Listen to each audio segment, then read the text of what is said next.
नमस्कार. प्रहार न्यूज लाईनमध्ये आपलं सर्वांचं हार्दिक स्वागत आहे. मी चंद्रशेखर नेने, आंतरराष्ट्रीय घडामोडींचा अभ्यासक. माझ्याबरोबर श्रावणी वाघ व्हिडिओग्राफर आहेत. आज आपल्याला युद्धाचा थरार मालिकेतला पुढचा भाग करायचा आहे. मध्ये मला काही कारणाने यायला जमलं नव्हतं आणि युद्धसुद्धा एक प्रकारे थांबल्यासारखंच आहे. आता युद्ध हे एका तऱ्हेने कुजलेला आहे डाव आपण ज्याला म्हणतो ना, तसं झालंय. म्हणजे दोन्ही बाजू आम्ही जिंकलो म्हणतायत. खरं म्हणजे दोन्ही जिंकलेले नाही आहेत आणि युद्धामधली होरपळ अजून चालूच आहे. बरं, युद्ध इराण, इस्रायल आणि अमेरिका अशा तिघांचं चाललंय. पण होरपळ सगळ्या जगाला जाणवतीये. कारण इराणने काय केलं, जेव्हा त्यांच्या लक्षात आलं, की आपण अमेरिकेशी काही जिंकू शकत नाही. त्यांना माहीतच होतं खरं म्हणजे. तर आपण काय करायचं, तर आपण होर्मुझची सामुद्रधुनी बंद करून टाकायची. ती बंद केली म्हणजे जगाला जो तेल आणि नैसर्गिक वायूचा पुरवठा असतो, त्याचा 20% पुरवठा बंद होऊन जातो. असा पुरवठा बंद झाल्यामुळे जिथून इतर ठिकाणाहून हे तेल आणि नैसर्गिक वायू येतं, त्याच्या किमती वाढायला लागतात. असा मुळी अर्थशास्त्राचा नियमच आहे, मागणी आणि पुरवठा. मागणी वाढली, पुरवठा कमी झाला, की किमती वाढतात. मागणी तेवढीच राहिली आणि पुरवठा कमी झाला, तरीही किमती वाढतात. तशा किमती वाढायला सुरुवात झाली. अहो, $58 प्रति बॅरल एवढी किंमत असलेलं तेल, कच्चं तेल, ते 120 पर्यंत जाऊन पोहोचलेलं होतं. भारतासारख्या देशाची सुद्धा पंचाईत झाली. लहान देशांची तर फारच वाट लागली. पाकिस्तान आपला शेजारी देश, त्यांची तर टोटल वाट लागली. ₹500-600 लिटर पेट्रोल त्यांना विकत घ्यायला लागलं आणि तरी पेट्रोल नाहीच, कारण पेट्रोल येतच नव्हतं. पेट्रोल न येण्याचा जो त्रास आहे, तो काही नुसता वाहन चालकांना नाही आहे. डिझेल नाही आले म्हणजे ट्रक चालत नाही. ट्रक चालले नाही म्हणजे वस्तूंची देवाण होत नाही. सगळा देशच खाईमध्ये रुतल्यासारखा, खड्ड्यामध्ये रुतल्यासारखा होऊन जातो. आणि इंडस्ट्री, आता पाकिस्तानमध्ये इंडस्ट्रीज नाही आहे, त्यामुळे त्यांना ती काळजी नाही आहे. पण आपल्या देशामध्ये केवढी तरी औद्योगिक गोष्टी आहेत. त्या सगळ्यांना तेल आणि नैसर्गिक मुख्य म्हणजे एनर्जी लागते. पण नरेंद्र मोदी सरकारने 2 गोष्टी केल्या होत्या. एक म्हणजे आपल्याकडे रिझर्व्ह साठा होता. राखीव साठा भरपूर होता. 60 दिवसाचं तेल आणि आपण राखीव साठ्यात ठेवलेलं होतं. तो वापरून नरेंद्र मोदी सरकारने पा अनेक दिवसपर्यंत भाव वाढवले नाही. जवळ-जवळ 2 महिनेपर्यंत भाव वाढवले नाही. जेव्हा की अमेरिकेसारख्या देशात सुद्धा इमिडिएटली भाव वाढले होते. लोकांना सर्वसामान्यांना भाव वाढ झाली की त्याचा त्रास होतो. तो त्रास बराच अंशी सरकारने पुढे ढकलला होता. पण जेव्हा अगदीच होईनासं झालं, अगदीच परिस्थिती आणीबाणीची आली, तेव्हा भाव वाढवण्यास गत्यंतर नव्हतं. थोडं भाव आपल्या इथेही वाढलेले आहेत. परंतु आपण दुसरं एक काम केलं. आपण हा तेल आणि नैसर्गिक वायूचा साठा इतर ठिकाणाहून आणायची व्यवस्था केली. इतर ठिकाणाहून म्हणजे कसं, की व्हेनेझुएलाचं जे तेल आहे, जे अमेरिकाने आता ताब्यात घेतलेलं आहे, ते आपल्याकडे येतं. ते आपण आणायला सुरुवात केली. रशियाकडनं अप्रतिहत तेलाचा पुरवठा आपल्याकडे चालू आहे. अमेरिकेने जरी आपल्यावरती डोळे वटारले असले, तरी आपण त्यांना भीक घातली नाही. आपल्याला रशियाचं तेल येतं. त्यामुळे तेलाची कमतरता नाही. भाव मात्र वाढतातच. कारण रशिया झाला तरीसुद्धा तो बाजारभावानेच आपल्याला तेल देणार. देणार हे नक्की. हा सगळा प्रकार चालू झालेला होता. परंतु इकडे लढाईचं काय झालं होतं, तर इराणला काही लढण्याची शक्ती राहिली नव्हती. पण मधून-मधून मिसाईलचा मारा ते करत होते. तो कोणावर करत होते? त्यांच्या शेजारच्या खाडीतल्या देशांवर करत होते.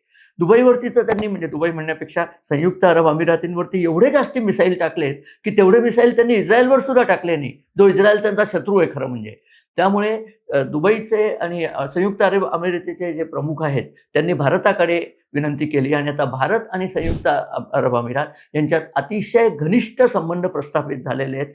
पंतप्रधान मोदी आणि तिकडचे जे अल नाह्यान आहेत, ते एकमेकांना भाऊ म्हणायला लागले. इतक्या जवळचे संबंध प्रस्थापित झाले आणि UAEनी आपल्याला सांगितलेलं आहे, की तुम्हाला तेल कमी पडून दिलं जाणार नाही. कारण होर्मुझची सामुद्रधुनी जरी बंद असली, तरी या लोकांनी एक पाईपलाईन टाकलेली आहे, जी ओमानची सीमा ओलांडून फुजेरा हे जे UAEचंच एक बंदर आहे, ते भारताच्या समोर आहे अगदी. म्हणजे गुजरातचं जे पोर्ट आहे मुंद्रा आणि कांडला, त्याच्या अगदी समोर ते बंदर येतं. तिथपर्यंत त्यांनी ती पाईपलाईन आणली आणि फुजेरामध्ये तेलाचे टँकर भरून ते आपल्याकडे रवाना होऊ लागलेले आहेत.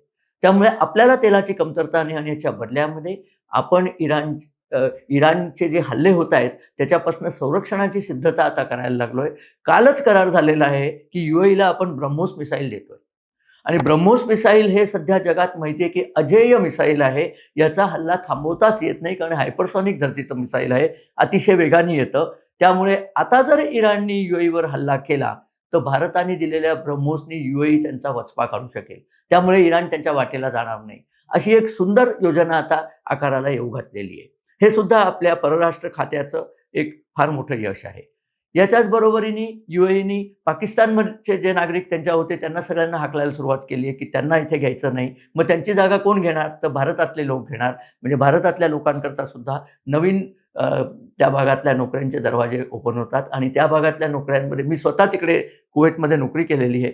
अतिशय उत्तम प्रकारचं तुम्हाला पगार मिळतो. जीवनयापन चांगलं असतं आणि एक परकीय चलन आपल्या देशाला आपण मिळवून देतो. हा एक अभिमान सुद्धा आपल्याला असतो.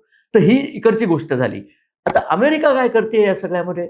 अमेरिकेत पंचायत अशी झाली आहे, की डोनाल्ड ट्रम्प यांच्यापुढे आता नोव्हेंबरमध्ये निवडणुकांचं आव्हान आहे. अमेरिकेमध्ये मध्यावधी निवडणुका दर 3 वर्षांनी त्यांच्याकडे 1/3 संसद विसर्जित होऊन त्याच्या निवडणुका होतात. आपल्याकडे राज्यसभेच्या अशा होतात.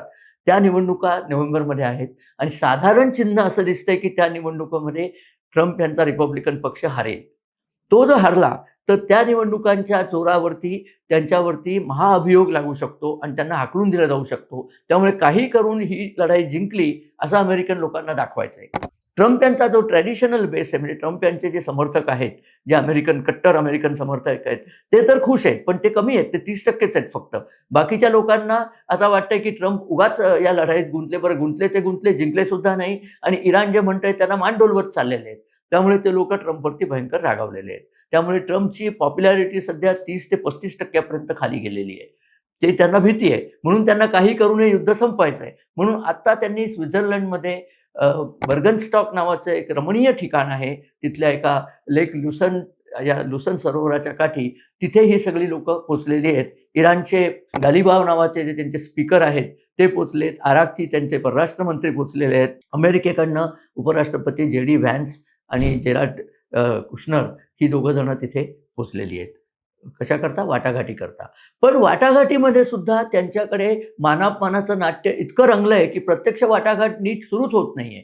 आणि त्याचं मुख्य कारण हे आहे, की इराणनी स्वतःच्या युद्धाशिवाय लेबनॉनमध्ये सुद्धा युद्धबंदी व्हावी अशी अट घातली आहे. लेबनॉनची परिस्थिती अशी आहे, की इस्रायलच्या उत्तरेला लेबनॉन देश आहे आणि त्या देशामध्ये हिजबुल्ला नावाची जी दहशतवादी संघटना आहे, ती संघटना सातत्याने इस्रायलवर हल्ले करते. त्यांना इराणचीच फूस असते आणि इस्रायल त्यांना ठोकत असतं. इराणचं म्हणणं असं आहे, की हिजबुल्लावरती हल्ले बंद करा. ट्रम्प यांनी नेतान्याहू इस्रायलचे पंतप्रधान त्यांना सांगितलं, की ते हल्ले बंद करा. नेतान्याहूंनी सांगितलं, की तुमचं म्हणणं अगदी मला मान्य आहे, परंतु आमची लोकं मरत असताना आम्ही हल्ले थांबवणार नाही. परवाच इस्रायलचे 5 सैनिक मेले. इस्रायलचा हिशोब असा असतो, त्यांचा 1 सैनिक मेला तर ते समोर त्यांचे 500 मारतात कमीत कमी. आणि त्याप्रमाणे प्रचंड प्रमाणावर हल्ला केला आणि आत्ता त्यांना 4 भुयारं सापडली. त्या भुयारांमध्ये बॅलिस्टिक मिसाईल इराणने दिलेली स्टोअर केलेली होती. आणि हीच बॅलिस्टिक मिसाईल त्या 4 भुयारांमध्ये विवरं होती. त्यातनं सोडून इस्रायलवरती हल्ले चालू झाले होते. इस्रायलच्या सैन्याने हा फार मोठा हल्ला चढवला आणि त्यांनी ती सगळी भुयारं नेस्तनाबूत केली. आणि आता हे पुरावा दिलेला युनायटेड नेशनला सांगितलं, की इस्रायलच्या वरती हल्ला करण्याकरता इराण जर हिजबुल्लासारख्या दहशतवादी लोकांना मदत करत असला, तर आम्हाला त्याचं काही पडलेलं नाही. आम्ही त्यांना ठोकूनच काढणार. त्यामुळे वाटाघाटी पुन्हा थांबल्या. इराणने सांगितलं, आम्ही होर्मुझ मोकळी करणार नाही. अमेरिकेने सांगितलं, की तुम्ही मोकळी केली नाही तर आम्ही जबरदस्ती मोकळी करून घेऊ. इस्रायलला अमेरिका सांगतंय, की तुम्ही ऐका, पण इस्रायल ऐकत नाहीये. त्यामुळे सगळा असा गोंधळ चाललेला आहे. त्यामुळे तुम्हाला जर असं वाटत असलं, की या वाटाघाटीनंतर 60 दिवसानंतर शांतता येईल, तर तो तुमचा भ्रम आहे. 60 दिवसानंतर काय होईल? समजा हे असंच गुऱ्हाळ चालू राहिलं, तर ट्रम्प आणखीन 60 दिवस मागून घेतील. तोपर्यंत नोव्हेंबर येईल. नोव्हेंबरच्या निवडणुका झाल्या, की ट्रम्प हे इराणला भाजूनच काढणार आहेत. हे इराणलाही माहिती आहे. इराणने सांगितलं, की आमचा ट्रम्पवर विश्वास नाही. ट्रम्पने सांगितलं, आमचा इराण्यांवर विश्वास नाही. तरी वाटाघाटीचं गुऱ्हाळ केलेलं आहे. कारण होर्मुझचं मोकळं झालं, तर सर्व जगभर जो महागाईचा डोंब उसळलाय, तो खाली येईल अशी. पण इराणलाही माहिती आहे, की होर्मुझ आपल्या हातात एकच प्यादा आहे. परंतु आता काय झालंय, की सौदी अरेबिया, कुवेत या लोकांना सुद्धा त्यांचं तेल होर्मुझमधनंच बाहेर काढायचं असायचं. त्यांनी आता सौदी अरेबियाचं जे यानबो नावाचं बंदर आहे, ते लाल समुद्रावर आहे. सौदी अरेबियाच्या पश्चिम तीरावरती तिथून तेल बाहेर काढायला सुरुवात केली आहे आणि तिथनं सौदीचं तेल बाहेर येतंय आणि UAEचं तुम्हाला सांगितलंय पाईपलाईनमधनं तेल येतंय. त्यामुळे तितका इराणचा आता वचक राहिलेला नाहीये. आणि अमेरिका आणि इस्रायल यांची बॉम्बफेक इराणवर चालूच आहे बरं का. बंद काही झालेलं नाही. युद्धबंदी वगैरे काही नाहीये. इराणचं चलन सध्या अगदी नीचतम पातळीवर पोहोचलेलं आहे. काहीतरी 20 लाख रियाल लागतात $1 करता, इतकी अवस्था वाईट झालेली आहे. इराण आता फक्त बडबडीच्या आणि तोंडच्या वाफेवरती गडबड करतोय. त्यांना रशिया आणि चीनची मदतसुद्धा हवी तशी होत नाही. चीन स्वतः कर्जाच्या सापळ्यात इतका गुंतलेला आहे, त्याच्यावरती मी एक वेगळा व्हिडिओ करणारच आहे, की चीनमध्ये त्यांची अर्थव्यवस्था फार डबघाईला आलेली आहे. इराणला मदत-बिदत करण्याच्या भानगडीत ते नाही आहेत आणि इराणी तेल जर बाहेर आलं नाही, तर चीनची नाकेबंदी होते, कारण चीन इराणच्या तेलावरती अवलंबून आहे. असा सगळा परिप्रेक्ष्य आपण जर बघितला, तर शांतता कुठेही दिसत नाही. कुचंबणा सगळ्या देशांची दिसते आणि जो संताप आहे, तो सगळ्या देशांचा एक दुसऱ्यांच्या विरुद्ध आहे. युनायटेड नेशन्स एक 80 वर्षाची म्हातारी आहे, तिला कोणी विचारत नाही आहे आणि हेच होत असताना रशिया आणि युक्रेनचं युद्धही ऐन भरात आलंय. युक्रेनने प्रचंड मोठा हल्ला रशियाच्या रिफायनरीवर चढवलाय, मॉस्कोच्या जवळच्या रिफायनरीवर चढवलाय आणि युरोपने युक्रेनला हवी तशी मदत देण्याचं आश्वासन दिलंय. त्यामुळे कुठेही शांतता नाहीये. आपण अतिशय सावध असलं पाहिजे. पंतप्रधान मोदींच्या आणि त्यांच्या सरकारच्या हातात आपलं भविष्य सुरक्षित आहे. त्यामुळे आपण बारकाईने या गोष्टीवर नजर ठेवून असणार आहोत. काही नवीन गोष्टी कळल्या तर मी आपल्यापुढे घेऊन येणारच आहात. हा व्हिडिओ बघितलात त्याबद्दल धन्यवाद. आपल्याला नमस्कार. आपण आमच्या चॅनलला सबस्क्राईब करा. आमच्या चॅनलला कमेंट्स आपल्या पाठवा आणि लाईक्स जरूर पाठवा. धन्यवाद पुन्हा एकदा.